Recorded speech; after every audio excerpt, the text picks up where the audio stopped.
Bonjour à tous, c'est Thibaut, j'espère que vous allez bien. Aujourd'hui on se retrouve pour une toute nouvelle vidéo, une toute nouvelle présentation d'animés. Aujourd'hui on va voir des animés où le héros est sous-estimé alors qu'il est beaucoup trop cheaté. En tout cas j'espère que ça vous plaira, on est parti, générique.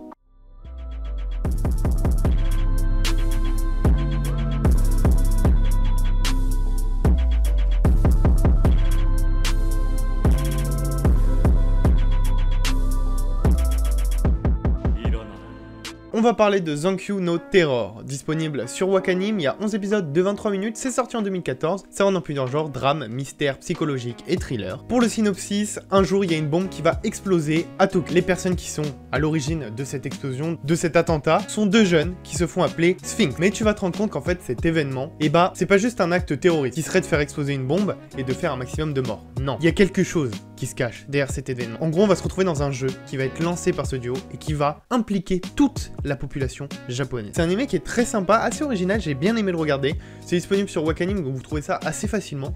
Et je me suis dit que j'allais le mettre parce que, franchement, il est très lourd comme animé et il y a de bons retours dessus.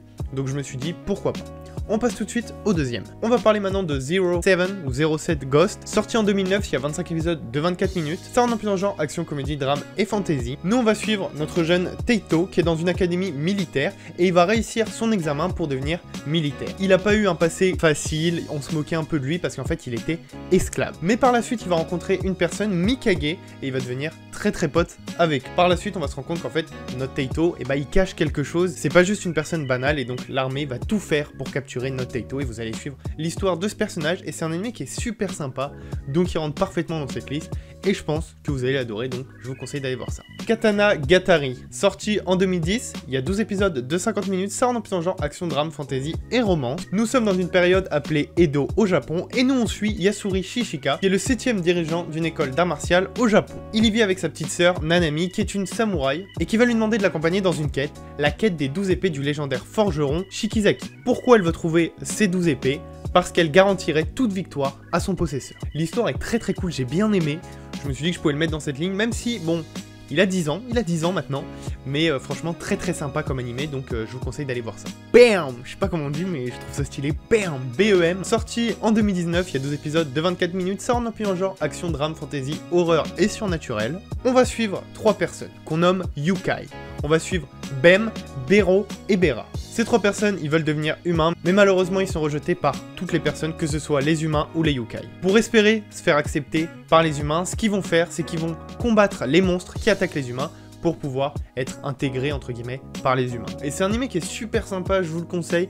Il est assez récent, sorti en 2019, c'est pas trop vieux, et c'est assez sympa, ça se regarde assez vite.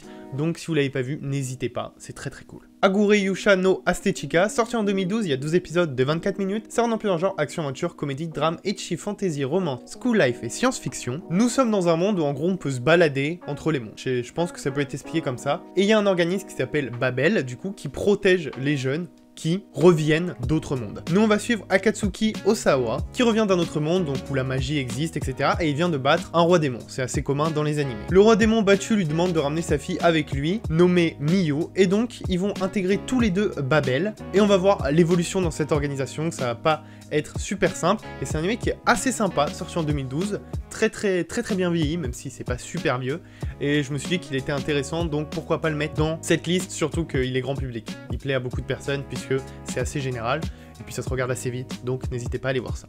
Enfin pour finir, un animé très cool, Zetsuen no Tempest, sorti en 2012, il y a 24 épisodes de 24 minutes, c'est un peu plus long, c'est en plusieurs genres, action, aventure, fantastique, fantasy, mystère et roman. En gros, on va suivre Fuwa Mairo, j'espère que je l'ai bien dit. Il est parti, il a abandonné tout son entourage pour retrouver le meurtrier de sa sœur Fuwa Aika qui est morte un an plus tôt. Son meilleur ami, du moins son ancien meilleur ami, puisqu'il l'a un peu abandonné en allant chercher le meurtrier, va se faire attaquer par une femme nommée Evangeline Yamamoto. Mairo, on sait pas trop pourquoi, il va réapparaître à ce même moment pour le sauver. Tagigawa, il va se rendre compte que Fuwa, en gros, il est mêlé dans un conflit comprenant le clan Kusaribe. Et c'est un clan un peu bizarre parce qu'en gros, ils vénèrent, j'ai pas envie de trop compliquer, mais en gros, ils vénèrent une sorte d'arbre et ils veulent ressusciter un arbre complètement différent. Bon bref, c'est un peu compliqué. Mais en gros, il va essayer avec son ami et la princesse du clan Akaze Kusirabe de se battre afin de sauver le monde. Et on va suivre l'aventure de ces deux personnages. Et c'est un anime qui est très sympa, c'est beaucoup plus long, il y a le temps de développement.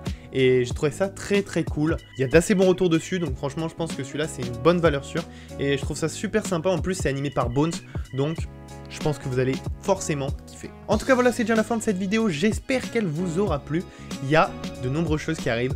Pour l'instant, je vais continuer avec sûrement quelques présentations d'animés. Il y aura peut-être un petit cover ou quelque chose. En attendant une grosse vidéo que vous allez sûrement kiffer, qui arrivera très prochainement, peut-être début novembre ou un peu avant, vous verrez. En tout cas voilà, j'espère que ça vous aura plu. Donc n'hésitez pas à activer la cloche des notifications. Franchement, vous ne serez pas déçus. Il y a un truc très lourd qui arrive. Moi, je vous dis à bientôt pour une nouvelle vidéo. N'hésitez pas à vous abonner, à liker, à partager cette vidéo. C'était Thibaut. Ciao.